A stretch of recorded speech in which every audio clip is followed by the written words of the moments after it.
Hi everyone, it's very nice to be here. I've never been to University of East London, so it's a great opportunity to be here.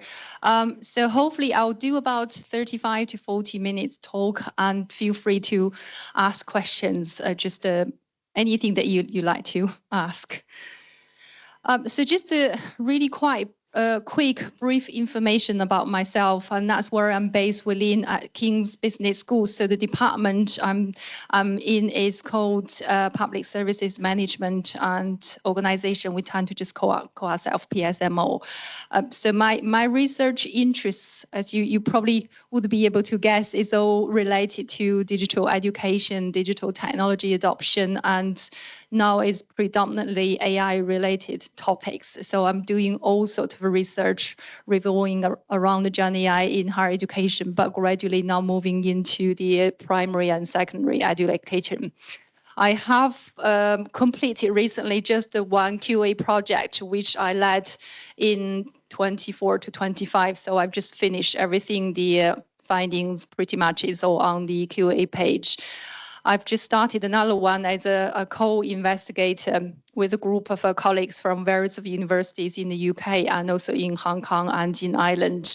So both projects are again on GenAI. The first one, the one that completed, that has been on GenAI and assessment because it's been a hot topic.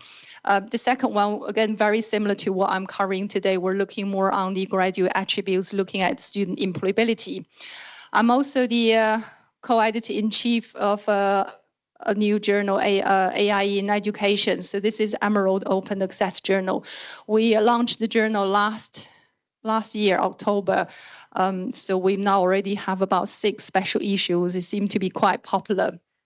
I'm also about, with a group of colleagues as well, we're about to launch a special issue for studies in higher education. Again, very similar type of topics. We haven't launched it formally, but if you keep an eye on my LinkedIn or on the SRHE webpage and Studies in Higher Education webpage, you will be able to find information. And I recently just wrote a book again last year, December, it was published. It was called a Points book for kind of a key topics, a quick publication. It's a set of a collection of case studies and reflections. And we also, again, have another book that we've just been notified is now gone into the production with Spring. So again, very similar set of topics is on GenAI literacy. So that's about the information about myself, just briefly. So as you can see from the topic, so my interest now slightly moved to more on the industry 5.0 because my background, I've got business also, I've got computer science background and education. So from all these kind of different perspectives, it's where I draw my interest in those topics. And I don't think I can claim I'm an expert in these areas, but this is where my interests, and I think there are lots of great potentials in this kind of research area and topics. We pretty much know how the industrial revolution's been developed from 1.0 now stepping into 5.0. So the one that we're most familiar with, as you can see from 2000, since the development of the internet, the World Wide Web boom. So we have the digital technology adoption. So we've seen the development of VLE and the MOOC or other different type of learning technologies to be integrated into higher education. Then we moved into the industry 4.0. Again, it's all about automation. I'll explain the details in the next few slides. Where we think we will be stepping into, I know for this particular article, it says about 2020, but we're not there yet. It's only a small number of organizations actually considering or moving to this direction. So again, I've referenced all these papers that I use or resources for if we looking at the jobs or the skills might be replaced in industry. I think that's one of the questions we've been asked by our students, probably colleagues, and everybody is concerning whether or will AI replace human beings in future. I think that's probably the topic everybody is concerning with. So I think it's important to really to understand what sort of skills industries are needing really from employees or potential employees, meaning really we're looking at graduates of different universities. There's not really clear cut to say black and white is definitely low skills will go or middle and high skills are safer. So this is just a general overview. I guess in the end, what kind of jobs will be replaced or might be partially replaced, I think it's really depending on the individual tasks or the roles. But in very general way, looking at it, we know the low skilled jobs, they tend to be replaced or we see them going. I mean, you can understand with the repetitive type of roles or manual work. I remember I've been working in HE for over 25 years now, really, been carrying different roles from the initial, from the VLE developer, I'm moving into more of a teaching and academia side of careers.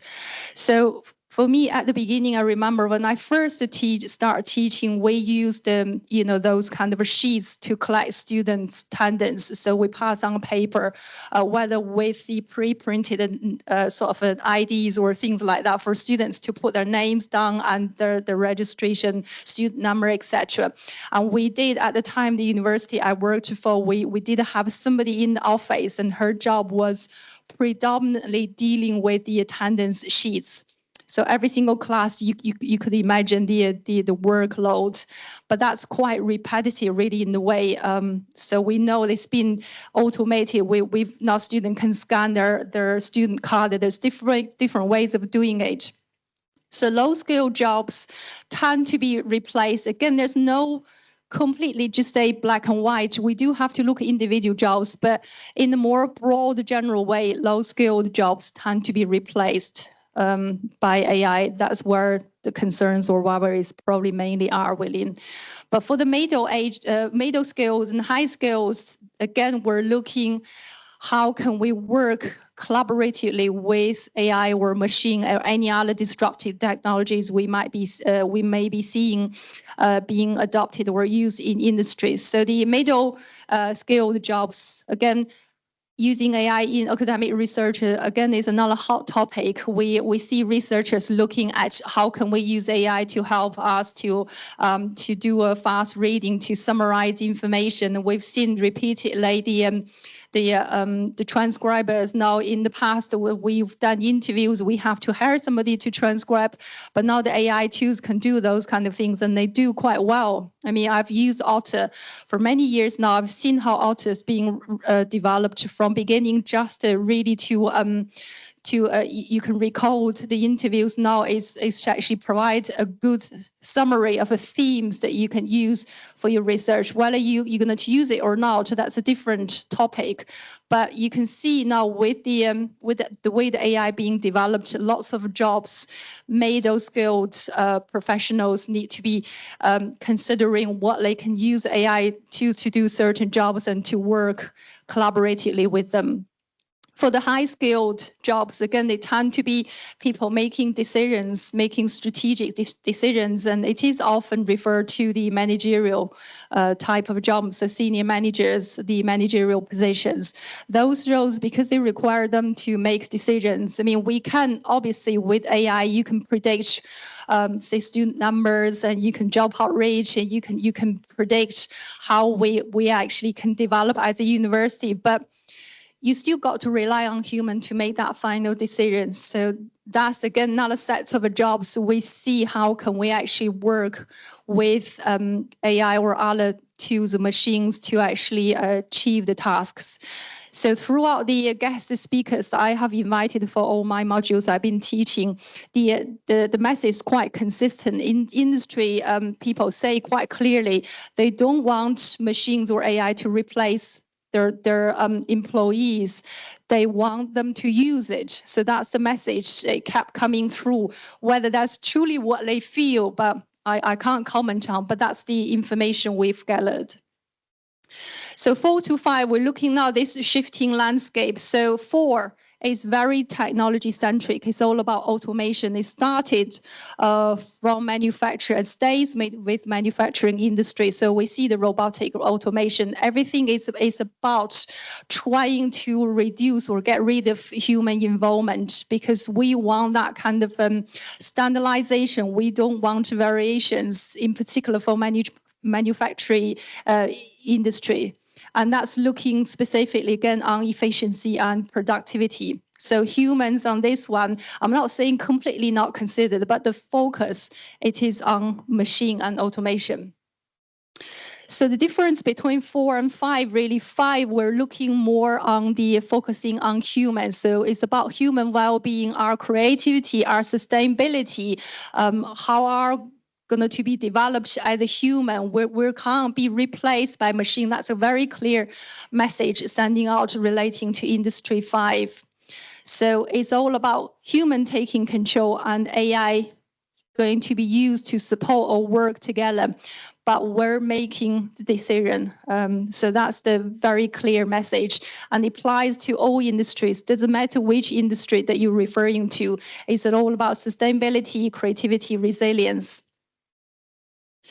So again, it's just a different way. So again, you can see this is one of a quite trendy topics. It's lots of different type of educations subjects, from industry perspective, from teaching, from student staff perspective. There have been various research conducted looking at how the transition is happening and what can we do as professionals or educators. So you can see for the focus, for the competencies, looking at the technologies and efficiency. We so far have focused on AI. Yes, it's unavoidable, isn't it? It's probably the most popular disruptive technology we have seen in our time. But there are other technologies that we see that's being used. I mean, for supply chain in particular, we have quantum computing, isn't it? 3D computing is also quite popular. And then Internet of Things is still being used. So lots of the technologies is being implemented or used in Industry 4.0. They're still taking place for Industry 5, but just the way we use those technologies, the tasks, the role they're playing, they're different for 4 and 5. So if you see different research, again, they're calling these 3 elements are 3 pillars now of Industry 5.0. These 3 pillars are quite consistent now with the human centricity, resilience, and sustainability. So again, as I keep repeating, the message is really clear. We're not wanting to have machines to replace human. That's not going to happen. This is the whole idea. But as I said, the moving into 5 is a long journey. For majority of us, we haven't even started yet. But the whole concept is, it is about human being. It's about our well-being as individuals, looking at our safety, creativity. How can we do work more meaningful? How can we do work creatively? That can't be replaced or be completed solely by machines. So again, resilience is about to really to adjust, to adapt to situations. Whether we're looking at the pandemics or anything like that happening, how can we quickly react to the situations, whether we have the knowledge or not? So it's all about agility and the ability to adapt in whatever really industry, to react to the situations, whether it's a challenge or benefits. You need to be able to react and adjust quickly. So sustainability, again, we're looking more on the environmental impact, looking at the ethical and responsible production. So again, we're not looking at short term. So for Industry 5.0, again, it's about looking at long term. How can we live in a way? How can we live with technologies? We know we can't get rid of them, and it's just always going to be there. It's going to be more technologies. We get used to AI, and there will be other technologies. Is that work alongside AI or replacing, or who knows, in the next 10 years. But the whole idea, we need to look at the sustainability, what's going to happen. So just to summarize again, a lot of these ones, when I haven't cited, really just this is my personal opinion. So you might have a completely different views, but that's absolutely fine. I mean, this is a whole new concept. There's a lot of discussions and debates are happening. So simple way really 4 is about either human or machine. So you choose one. So basically that's what the whole idea of 4 in a very simple way. For 5, it is about human and machines. So why this shift matters, why we have to move from 4 to 5. Isn't that great to have automation? And we think about for lots of organizations, it's about getting rid of humans. So you don't have to think about all the payment and, holiday pays, and people don't have to take leave. Anything is all standardized, and, there's no variation for manufacturing industry in particular. So you got all these kind of benefits, but why do we need to move to 5? Again, it's about addressing all these concerns we have. I mean, really ultimately we can't be, and we don't want to be replaced by machines. To me, I think that's really the key thing for Industry 5. And obviously you got the societal expectations about how can we work with other humans when there's machines come along, how can we adjust and to be adaptable to all these environments. So we use all these data, machines or AI, all that to make decision making. But we need to think about creativity. If you think about throughout today's conference, we talked about AI using assessment. I mean, assessment is such a big thing, isn't it? And think about also researchers using AI. We use that to write emails. I mean, I use it all the time. Before I use a Google Scholar to correct my English. Now I do use a Chat GPT a lot to correct English and to write emails. It's just a lifesaver for emails to me. So there's a lot of things we do. We gradually become more relying on those tools, but in this situation, how do we actually develop creativity? How do we support our students to develop creativity? And that's something we need to think about. So as I said, the major concern, everybody really talking about whether humans will be replaced by machines and what industry wants. Again, I haven't found the exact where the citation comes from, but that's not my own words. But I really like this phrase. It's for Industry 5, agility is all about knowing what to do when you don't know what to do. So problem solving, solution oriented. So I think it really is good, the really great way of describing Industry 5, because often we need to react to situations we don't know. We might have not been trained like now. Who would have thought in 10 years or 5 years, well, when they first came out, we have to worry about using GenAI for teaching. You kind of, for many of us, we falls into this situation, not necessarily wanting to. If you think about how VLE has been developed, it's been 20, 30 years since VLE started, but for many of us, we're still using it as a resource repository. I mean, it hasn't changed. When I was a VLE admin person many years ago. So because we didn't need to, but GenAI really it forces us to react whether you like it or not, because it's driven by students. If you don't react, there are lots of consequences you got to deal with. So that's in a way for us to train ourselves to be ready, to be agile as well. So we have to learn and to know what to do when we don't know actually whoever used GenAI in teaching before. So what does that mean for the future workforce? Okay, for university graduates. Again, I got from this article. I'm not saying that's the complete competencies, but I find it quite useful in a way to get the thinking going. So now the digital literacy, data literacy, you can see both of them, technology literacy. So now it's people talking more about generative AI literacy. So they're just in the different grades of levels of development, from the basic digital literacy understanding now gradually to more of a complex generative AI literacy, and providing trainings, whether it's provided by university or external sort of organizations. Innovation and creativity. So again, that's quite a key thing. You need to have a fresh ideas, being innovative. So don't be trapped by what has already happened and thinking the machines can do these things. But what you can do, what machine can't do, that's the core competence really for Industry 5. complex problem solving, bottlenecks and complex system come up with effective solutions. That's what organizations want. They just want the solutions. Obviously, like us, we train students, want them to have a good results, but we do care about the whole process. But for industries, it is about solution, isn't it? Because they want to make profit.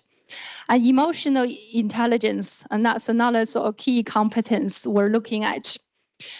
Controlling emotions, and also when you work with co-workers. In future, imagine now we work with everybody in your team is a human, but in future this is not going to be surprising really. We have some team members are going to be machines, or there's already been development in this area. So think about how you deal with others when you have non-humans in your group. That's just one way of looking at it, but the emotional intelligence is a quite key thing.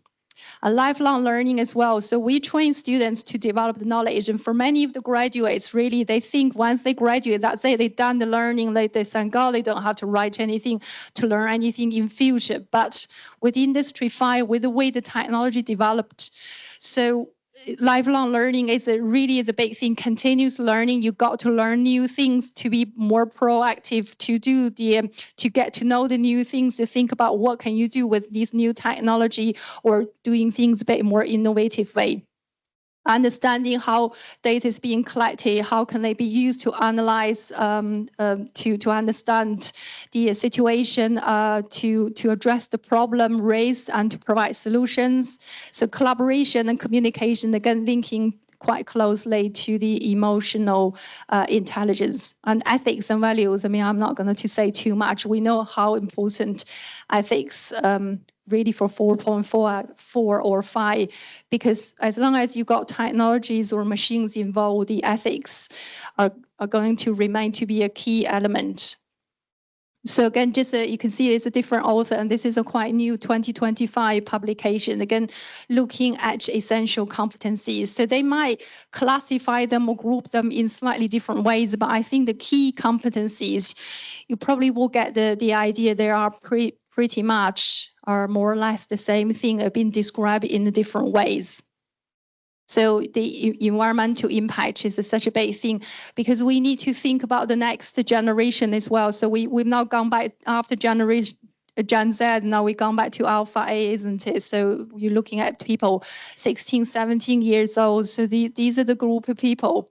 They grew up, they live with their phones and everything. So they need to really, when they come to uni, the environmental impact is such a big thing. So my daughter is 17 now. So for her, environmental impact is a major thing. She refuses to use a ChatGPT because to her, it's such a big impact on environment. And she said, if we stop using it, it doesn't have all these impacts. So understanding their mindset, I think, is also important, because we're going to teach those young generations quite soon. And although they come to live with technology, they use their facial recognition to unlock their phones as a quite normal thing. They don't care about privacy, but they do have a major sort of concern relating to environmental impact. So I'm not going through all of them. So at the final page, I have all the links to the citations I used. Again, there are lots of different papers talking about competencies for Industry 5. Then I mentioned early, so whether the industries are ready or not. So again, I've got a citation here, but for what I read, based on what I read as well. So I think businesses, again, pretty much still engage in Industry 4 or even earlier versions. Again, if you're looking at small, medium-sized businesses, a lot of them, they're probably not even thinking about automation. So I had a student who parents had a company, and he told me before a couple of years ago, his father's still doing all the, the manually writing down everything, keep them as a paper-based files. He refuses to stop anything on computers. So I think it's safer on papers. So it depending on the size of the organization and the nature. So I think a lots of examples we see here are relating to large organizations or financially strong industry organizations, or probably techie startup organizations. The barriers and challenges, we've seen a lot of research talking about employee readiness, but actually the latest McKinsey report 2025 actually shows there is a leadership resistance. So how managers see it, how they kind of adjust to this kind of a change and the policy transformation. The report shows that's one of the major barriers actually. So for this particular report, it actually shows employees are ready, but managers aren't. So that's just different opinions that we can see that available on the market now. So again, skill gaps of employees. So whether employees are ready or not, they still need to be need to be trained, upskilled to be able to use those tools. Again, for bigger organizations, the bigger consultancy, the big names in London, they tend to have their own software development. They don't use ChatGPT. They got their internal ones equivalent. So they do the internal, like generating reports, etc. But they got that power to do that. But for majority organizations, we kind of tend to have to stay with ChatGPT, similar type of tools. And infrastructure as well. If you kind of implement anything new systems, there's always infrastructure, in particular IT, to be considered. Change of culture as well. So that's what we've been doing. If you think about since 2022, the end of 2022, when ChatGPT was first released, now in 2025, if you look around, most of the universities, we are getting better, more aware of the situations. We start using tools, but there's still a good proportion of colleagues never used, in particular people doing research, they don't really use this kind of tool at all. And it's taken easily 2, 5, even 10 years for universities really get to use the idea of a GenAI. I mean, people, I think here, all of our attendees today are actually keen or have used the tools, but think about the people who haven't attended. I'm not saying just this particular one, but a lot of the conferences or the training workshops we have delivered for colleagues. A lot of people, they've never attended. It's not their interest. So change of a culture is quite important because you can never force people to use the tools.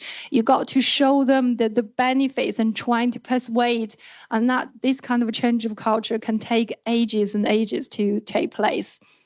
So that's mainly for universities. Industries, a slightly different story, obviously. So I thought this one on the right-hand side, this kind of quote is quite good. That's why I've used it here.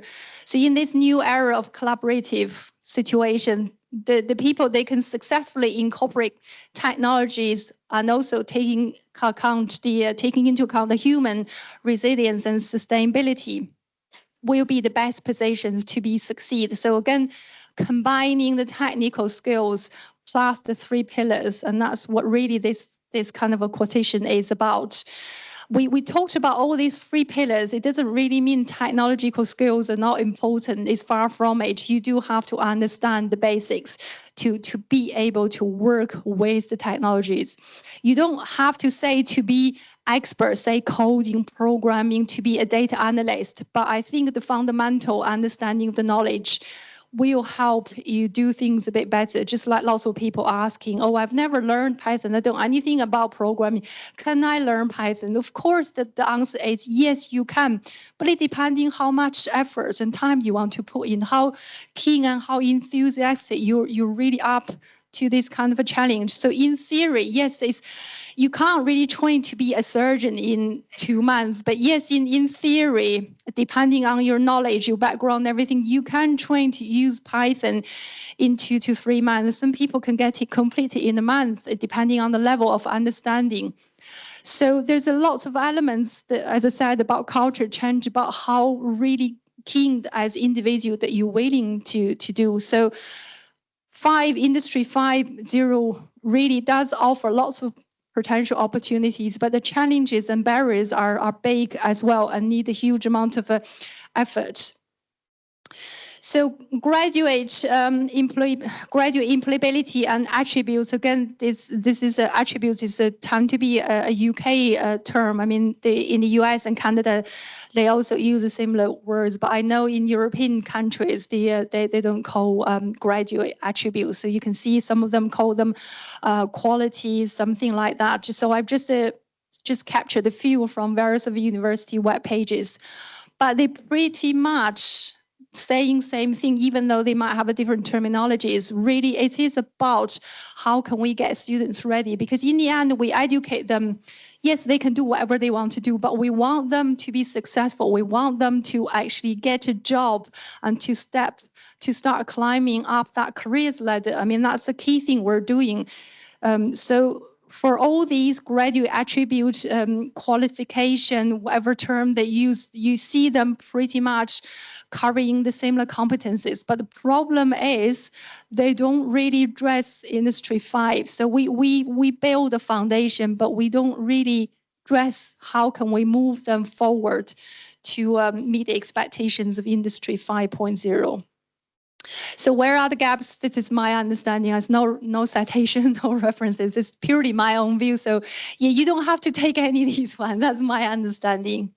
So I think personally, I think what as a university we teach, we really good at teaching them the fundamentals and essential key skills.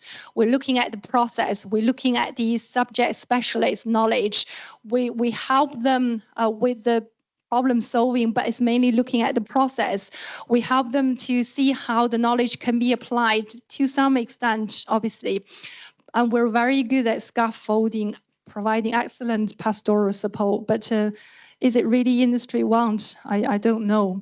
That's my personal view. I think we do look after students very well. That's our strength. But whether that kind of a strength would make them better prepared for industry 5, at this stage, I think it's difficult to say.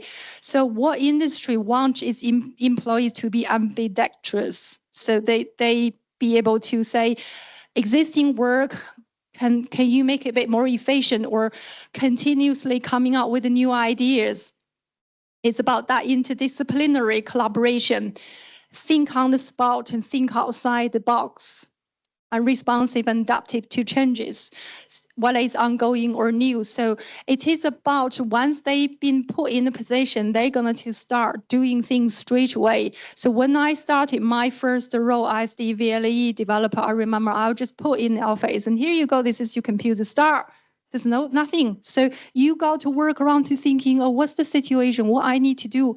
But because we're very good at looking after our students, when they come to us all the time, when they do their submissions, oh, I've got IT problem, I can't submit, I don't understand this and that. And first point of contact would be tutors, because we're good at doing that. So we are actually solving lots of problems for them. I'm not saying it's wrong, but I'm just saying for industry 5.0, 5.0 for them, it is about they want employees to be able to agile. And that's the things I think where the gap might be for the moment.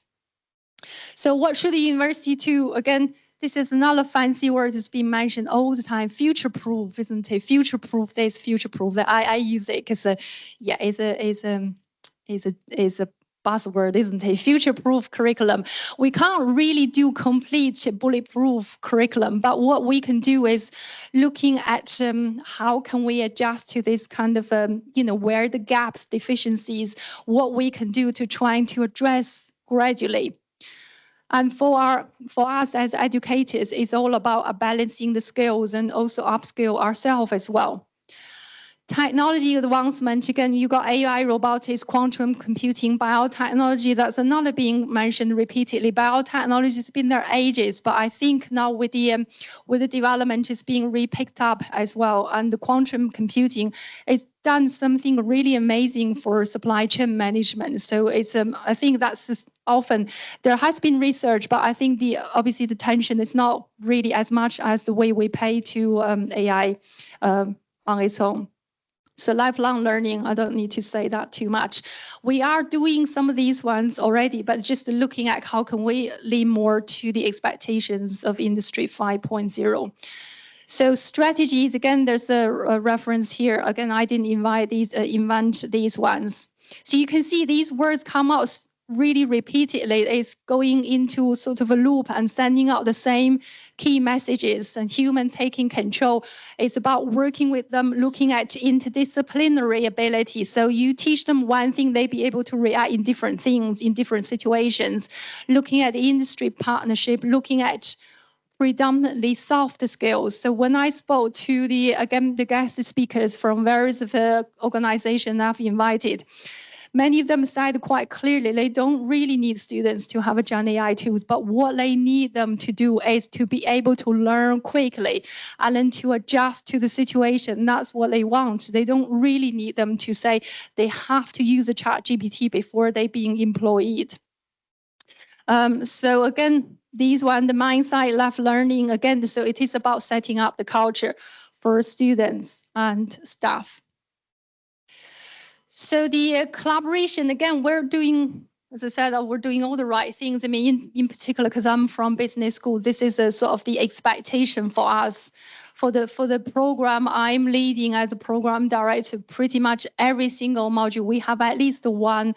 For some of them, we have 3 to 4 speakers for each individual module. So throughout the teaching, lots of involvement from the industry experts, a strong connection. But I think this kind of connection and collaboration can be or need to be strengthened if we want to develop or get students ready for Industry 5.0, because industry is not ready themselves, and they also need to learn how to understand exactly what kind of employees or graduates they want. So this kind of a collaboration can actually help us to jointly develop the students that are ready for the challenges in future. So looking at any particular agile methodologies to about getting students ready, maybe set them a challenge to complete in 4 or 5 days, a real life challenge. Something about the development life cycles and looking at in the different settings and the soft emotional intelligence. Again, think about the industry, what they want, and they might not know straight away what they want clearly, but I think by keeping this kind of a communications going, we can get a bit of a better idea. So yeah, that's what I'm wanting to cover. So you got my email. Feel free to contact me. Thank you.